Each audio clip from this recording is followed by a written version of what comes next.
Listo. Entonces, bueno, lo que voy a transmitir ahora es, entre estos 2 años he hecho más de 100 entrevistas en medios de comunicación locales e internacionales sobre los temas de seguridad, evidentemente los temas de las bases internacionales, del tema también de Blackwater, que fue el último tema que abordamos.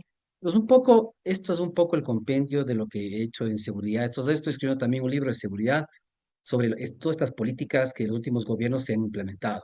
Quisiera comenzar, como soy también un académico, como Hernán, sobre esta frase de Maquiavelo, El Príncipe, que relata exactamente el Ecuador del 2025. Nos dice que no hay que tener a la vista únicamente los desórdenes presentes, sino que también tenemos que anticipar aquellos que el futuro puede engendrar, ya que cuando tomamos medidas adelantadas, las curas se encuentran fácilmente. Pero si usted tarda mucho, el mal deviene incurable por su malignidad y por la profundidad de sus raíces. Entonces, si ustedes le preguntan cómo estamos en el tema de seguridad, estamos realmente en un punto de inflexión, en un punto muy grave, porque va a ser difícil que salgamos en esto y vamos a demorar mucho tiempo en salir de esto, ¿no? Entonces, la primera consideración que hay que hacer es que no podemos mentir a la gente y decirle que esto se resolverá en un año, en 2 años. Esto nos tomará 10, 20 años al menos, ¿no? Yo siempre doy el ejemplo de Medellín. Medellín tenía en el año 93 la tasa más alta del mundo de homicidios por 100.000 habitantes, 391, y en una década o un poco más bajó a 20, ¿no? O sea, una cosa impresionante, pero hay que entender los procesos de Medellín. Me parece a mí que dentro de todos los ejemplos internacionales que podemos llegar a tomar, me parece que Medellín debe ser el más cercano y el más claro. Es decir, la primera cosa que yo haría en términos de seguridad es invitar a expertos de Medellín y que nos expliquen cómo un país que tenía una violencia más alta que un país en guerra pasó a ser el país más innovador del mundo, que eso fue el año 2013. Y eso no pasa por temas de bases militares, no pasa por militarización, pasa por muchas otras políticas que voy a explicar, porque tal como lo dijo Hernán, estas políticas que debemos implementar son políticas de seguridad integral. A recordarles también a ustedes que en la ley está el Plan Nacional de Seguridad Integral, potestad del ministro de Defensa. Entonces ahí les daría también una sugerencia, preguntar al ministro de Defensa por qué ese plan hasta ahora no ha salido. Llevamos año y más de gobierno y ese plan no existe. Los rumores sé que ya fue aprobado en un COSEPE, porque además pasa por aprobación de COSEPE, pero nunca se lo ha sacado, nunca se lo ha visto. Sabemos a qué se parece ese plan, pero es el plan que el país necesita, un plan de seguridad integral. Entonces, la segunda recomendación que quiero hacer el día de hoy es que cuando hablemos de seguridad, hablemos de documentos internacionales y voy a sugerir tres, podría sugerir más, pero tres me parecen que son importantes. Primeramente, el índice de paz global. La primera cosa que pueden googlear ustedes a nivel mundial es el índice de paz global. Ustedes van a ver en qué posición está el Ecuador. A nivel mundial, el Ecuador estaba más o menos en el puesto 93 en el año 2023. En el año 2024 está en el puesto 130 entre 165 países. Es decir, podemos decir cualquier cosa, pero a nivel mundial, nuestra imagen de seguridad está muy deteriorada y hemos perdido casi más de 30 espacios. Y este índice es muy interesante porque es una batería de indicadores internacionales de seguridad, lo cual avala su seriedad. El segundo estudio de seguridad que me gustaría que revisen cuando puedan googlear es el índice de fragilidad de los estados, donde se cataloga a sí mismo a los países del mundo entero sobre estabilidad, sobre crecimiento, sobre solidez. Y el Ecuador está en una zona de warning, de alerta. Estamos retrocediendo también en eso porque realmente estamos en una situación muy complicada en términos de seguridad. Y cuando hablamos con Blackwater, cuando hablamos que necesitamos ejércitos internacionales para confrontar a criminales, evidentemente lo que hacemos es degradar nuestra imagen internacional, hacer que los índices internacionales vayan relegando aún más. Entonces yo a veces pienso que cuando tomamos políticas de seguridad en el Ecuador, no pensamos en esto, en cuál va a ser el impacto en los estudios internacionales de seguridad y cómo la imagen del país se va a deteriorar. Pero en estos índices que yo señalo, el Ecuador está cada vez peor. La mirada de los extranjeros es peor. Y ustedes dirán, bueno, ¿por qué es importante la vida de los extranjeros? Bueno, porque ellos son los que invierten, ellos son los que vienen de turismo al Ecuador. Entonces, evidentemente, si ellos escuchan a un presidente hablar de guerra, hablar de que se reúne con Blackwater, hablar que van a venir mercenarios, yo dudo que un viajero francés, británico, americano quiera invertir en el Ecuador. Y por eso nuestros índices de inversión extranjera son tan bajos. Dudo mucho que una familia australiana, una familia francesa quieran venir a hacer turismo en un país en guerra. Los conceptos que hay que usar en la comunicación en seguridad son importantes y no son menores. Y el tercer documento que quisiera yo hablar es el índice del crimen organizado. En este se manejan dos conceptos de inseguridad. El primero es la criminalidad, los crímenes, y ahí estábamos cada vez más arriba, pero esto no es lo peor, sino que el segundo índice ahí que tenemos es la resiliencia, nuestra capacidad de resiliencia, es decir, nuestra capacidad para enfrentar al crimen organizado. Entonces es un efecto de tijera.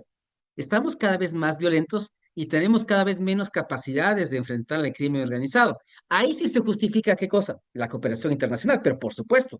Entonces, pero ustedes dirán, ¿pero qué entendemos por cooperación internacional? Equipamiento, entrenamiento, inteligencia, tecnología, como se mencionaba cuando Hernán hizo su presentación. Esa es la cooperación que necesitamos. Los acuerdos que tenemos firmados con Estados Unidos, hay que firmarlos con Francia, con Gran Bretaña, hay que firmarlos con Israel, que venga el Mossad al CIES, ¿no es cierto?, al de la DGI, al G2, para entrenarnos en temas de inteligencia, el mejor servicio de inteligencia del mundo. Esa es la cooperación que necesitamos. Esos son los expertos internacionales que deben venir al Ecuador, pero no tropas internacionales. Yo creo que también ha habido un problema de comunicación en el gobierno, porque se contradicen todo el tiempo, ¿no es cierto? El presidente dice que son fuerzas extranjeras, después la Relaciones Exteriores dice que no, después el ministro del Interior dice que tampoco no es así, el presidente vuelve a decir que sí, pero realmente, como decía Erdán, es una locura. Lo que estamos proponiendo que vengan fuerzas de confrontación sería una locura. Sería realmente al Ecuador meterle una guerra. Yo sé que ninguno de nosotros había una guerra, en el 95 estaba en la universidad, y la guerra era muy lejos, en el oriente, o sea, era algo muy alejado. Ahora hablamos de guerras en ciudades, como en Leningrado, ¿no es cierto? Barrio por barrio, casa por casa, cuadra por cuadra, es decir, es una locura el baño de sangre completo, ¿no? Entonces, hay que hablar correctamente en términos y conceptos de seguridad. La cooperación es indudablemente fantástica y la necesitamos.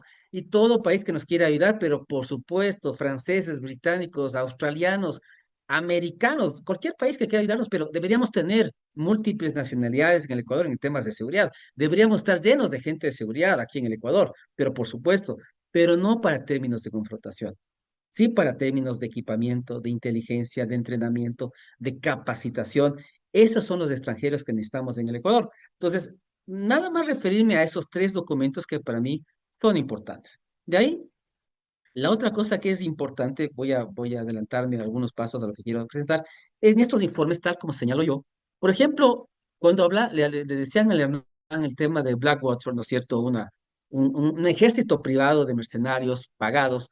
Además, inclusive yo hasta de lo que yo conozco, ¿no es cierto? Cada mercenario puede costar hasta $50.000. Y más barato los colombianos que pelean en varios países de 5 continentes deben costar $10.000. O sea, si para queremos mercenarios, ir a Colombia, ¿no es cierto? Recordemos el asesinato del presidente de Haití, inclusive la muerte de Villavicencio acá, colombianos, ¿no es cierto? Pero hay un tema clave en el tema de la seguridad mundial, que es, ellos nos juzgan en función de que si tenemos aquí milicias privadas.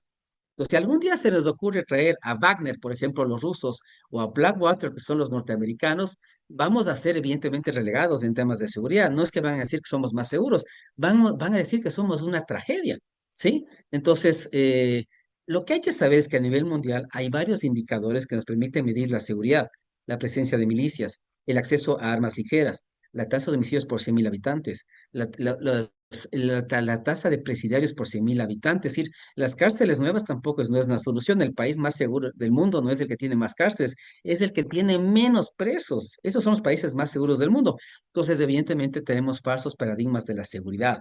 Este ejemplo, ponte, esto está en una declaración de Ginebra contra la violencia armada y me parece a mí un indicador fundamental. Nos dice una cosa súper clara. Mientras más alto el IDH, más baja la tasa de homicidios por 100.000 habitantes. ¿Esto qué implica? Que las políticas de seguridad no están entre los militares y policías ni en inteligencia, están en temas de educación, en temas de emprendimiento, en temas de presencia del Estado, de acceso a servicios básicos. Entonces, lo que hay que entender es que si queremos mejorar la seguridad, las políticas deben ser integrales, tienen que ser económicas, sociales, participación del sector privado, pero no pueden estar solamente en la militarización. Además que si cogemos los ejemplos brasileños, el ejemplo colombiano, el ejemplo mexicano, 25 años de guerra contra el narcotráfico, nos damos cuenta que la mano dura, la militarización no sirven para nada. Pues yo me pregunto, si queremos ir a una guerra o estamos en una guerra, México lleva 25 años de guerra. ¿Nosotros cuánto tiempo va a ser? Igual 20 años, 15 años, 10 años. Uno jamás debe meterse en una guerra si no sabe exactamente cuánto va a durar y cuánto va a costar. Esa es una máxima en los temas de los estudios de defensa. Entonces, este tema nos indica bien que militarizar, traer bases, no es la solución bajo ningún punto de vista. Entonces, inclusive Platón, ¿no es cierto?, hace mucho tiempo decía, las decisiones políticas se explican por las diferencias económicas. El tema de de la inequidad, no de la pobreza, pero sí de la inequidad en la distribución de recursos, es un fomentador justamente de violencia e inseguridad en los países.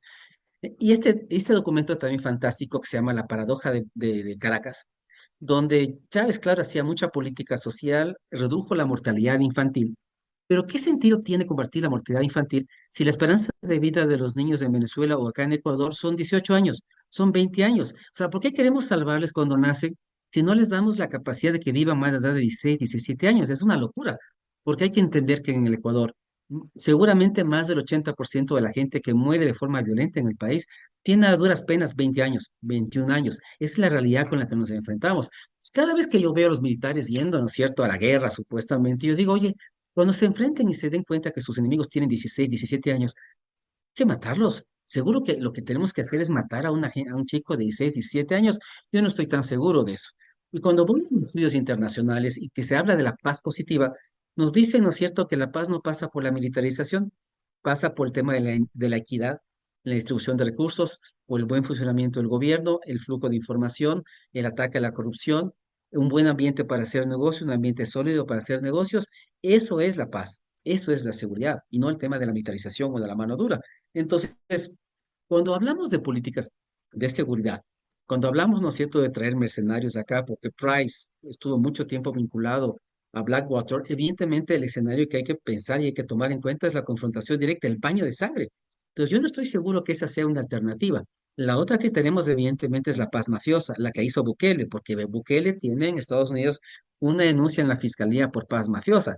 El éxito tan pronto es extraño, ¿no es cierto? Pero cuando asumió el poder, él negoció con las cabecillas de la Mara 18 y la Salvatrucha justamente prebendas a cambio de pacificar la ciudad, de pacificar el país. Y esa es otra opción. Pues, México, durante la dictadura perfecta del PRI, los 70 años, 30 años, ¿no es cierto?, antes de que coja el gobierno Fox, evidentemente México era un país bastante tranquilo, no el más tranquilo, pero bastante tranquilo.